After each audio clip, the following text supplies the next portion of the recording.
बिस्मिल्लाहिर्रहमानिर्रहीम। अस्सलाम वालेकुम। आलम द लॉयर लीगल एक्सप्लोरर में खुश आमदीद।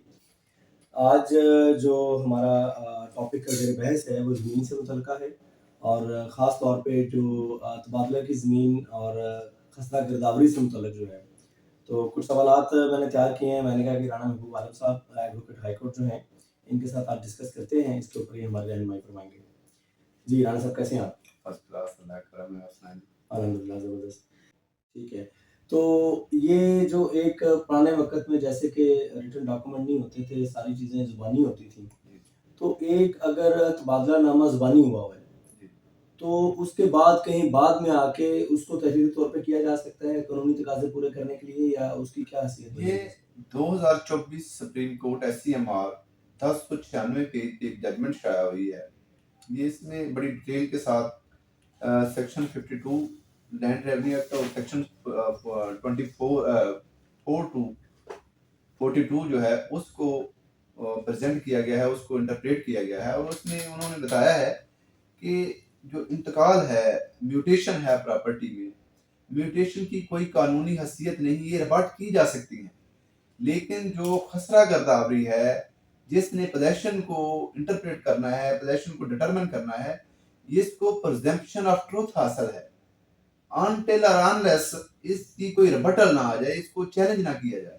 तो ये जो जजमेंट है 2024 SCMR 1096, इसमें एक प्रॉपर्टी 1945 में दो पार्टियों के दरमियान एक्सचेंज नामा तहरीर हुआ, बल्कि तहरीर नहीं हुआ, ज़बानी का एक्सचेंज नामा हुआ, तबादला हुआ और दोनों पार्टी अपनी अपनी प्रॉपर्टी पे जो जिस पे वो राजी हुए थे, एग्री हुए थे, उस पे काबिज हो गए।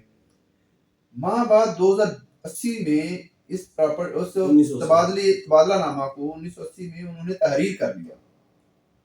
तहरीर करने के बाद प्रॉपर्टीज की कीमत और उनकी हैयत जब तब्दील हुई, तो फिर 2005 में आके एक पार्टी ने अपनी जो खाना मलकियत में उसका नाम था, उसकी बुनियाद पे सूट फॉर डिक्लेरेशन फाइल कर दी कि मैं इस प्रॉपर्टी का मालिक हूँ, इस ये मुझे इसका पोजेशन दिया जाए। तो जब दूसरी पार्टी को पता चला तो उन्होंने भी सूट फॉर डिक्लेरेशन कर दी कि हम इस पे इतने अरसे से काबिज हैं और इनके जो प्रेडिसेसर हैं, जो जिसने इसको असेल किया है और उसके प्रेडिसेसर ने ये एक्सचेंज नामा तहरीर किया था। पहले वर्बली एक्सचेंज नामा था, फिर इसको तहरीर किया गया और तहरीर करने के बाद पोजेशन में पहले ही पोजेशन दोनों पार्टियों को मिल चुका था, लेकिन चूंकि ओनरशिप टाइटल जो था वो टाइटल नामे में उनका नाम तहरीर नहीं था, तो ये कोई ऐसा इस्तेहकाक नहीं है।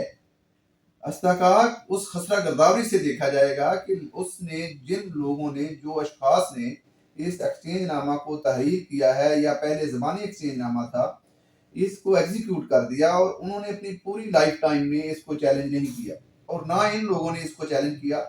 अब जब इसकी प्रॉपर्टीज की कीमत बढ़ गई, इसकी हैयत तब्दील हुई, तो फिर इन्होंने लालच और हिर्स की बुनियाद पे इसको चैलेंज कर दिया और इस ओनरशिप का जो फायदा उठाना चाह रहे हैं। तो सुप्रीम कोर्ट ऑफ पाकिस्तान ने कहा नहीं, ये नहीं होगा। जो पोजेशन है इसको कंसीडर किया जाएगा और पोजेशन ने ये बता दिया कि कौन कब से इस पे काबिज है। एक प्रॉपर्टी है, उसका दूसरी प्रॉपर्टी से एक्सचेंज नामा हुआ, जब वो प्रॉपर्टी दोनों एक्सचेंज हुई तो उनके बदल में दोनों मालिक भी दूसरी प्रॉपर्टियों पे आ गए।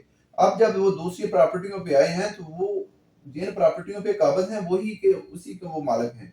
अब अगर ये प्रॉपर्टी एक महंगी होगी, दूसरी सस्ती होगी, तो अब ये नहीं होगा। एग्रीमेंट जब हुआ था, जब वो 1945 में एग्रीमेंट हुआ था, दोनों पार्टी उस पे एग्रीड हो गई, तो उस एग्रीड होने के बाद वर्बली तौर पे इन्होंने एग्रीड हुए और वो एग्जीक्यूट कर दिया, पोजेशन दे दिया।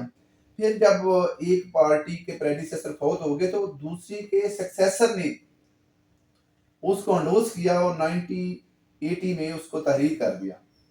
अब वो जो खाना मलकियत में है, अगर नाम नहीं है तो इसकी बुनियाद पे उनको डिसोन नहीं किया जाएगा जिनका पोजेशन 1945 से है। तो सुप्रीम कोर्ट ऑफ पाकिस्तान ने कहा कि वो ये तहरीर नहीं था 1945 में, लेकिन एक्सचेंज नामा हो गया था, प्रॉपर्टी एक्सचेंज हो चुकी थी, ओनरशिप एक्सचेंज होनी चाहिए थी, वो नहीं हुई। لیکن خسرہ گردابری 1945 سے ہی ان کے نام چلی آ رہی ہے جو اب قابض ہیں، تو ان کو ملکیت ہی انہی کی رہے گی، پراپرٹی انہی کے پاس رہے گی، ان کو پوزیشن انہی کا ہی رہے گا. صرف انٹائٹلمنٹ کی بنیاد پہ پوزیشن ان کو واپس ڈیلیور نہیں کیا جائے گا، کیونکہ پراپرٹی میں اموویبل پراپرٹی میں میوٹیشن کوئی انٹائٹل ڈاکومنٹ نہیں ہے، اس کو ریبٹ کیا جا سکتا ہے، لیکن خسرہ گردابری کو انٹل انلیس اس کو چیلنج نہ کیا جائے اور اس کے کنٹریری کوئی ڈگری پاس نہ ہو جائے، وہ اس کو پریزمپشن آف ٹروتھ ہے. یہ تھے رانا محبوب عالم صاحب ایڈوکیٹ ہائی کورٹ، جنہوں نے بڑے اچھے انداز میں بتایا کہ خسرہ گردابری جو ہے وہ ایک پریزمپشن آف ٹروتھ اس کے ساتھ اٹیچ ہے، جبکہ جو ملکیتی خانہ کے اندر جو ٹائٹل جو ملکیت لکھی ہوئی ہے اس کے ساتھ پریزمپشن آف ریبٹل اٹیچ ہے. تو جیسے کہ انہوں نے بتایا کہ سپریم کورٹ کی ججمنٹ 2024 میں جو شائع ہوئی ہے کہ اس میں جو خسرہ گردابری کا جو ریکارڈ ہے وہ پریویل کرتا ہے اس ریکارڈ کے اوپر کہ جو ملکیتی ریکارڈ ہے. تو بہت شکریہ آپ کا، تھینک یو سو مچ، آپ نے ہمارے رہنمائی فرمائی، بہت شکریہ، السلام علیکم.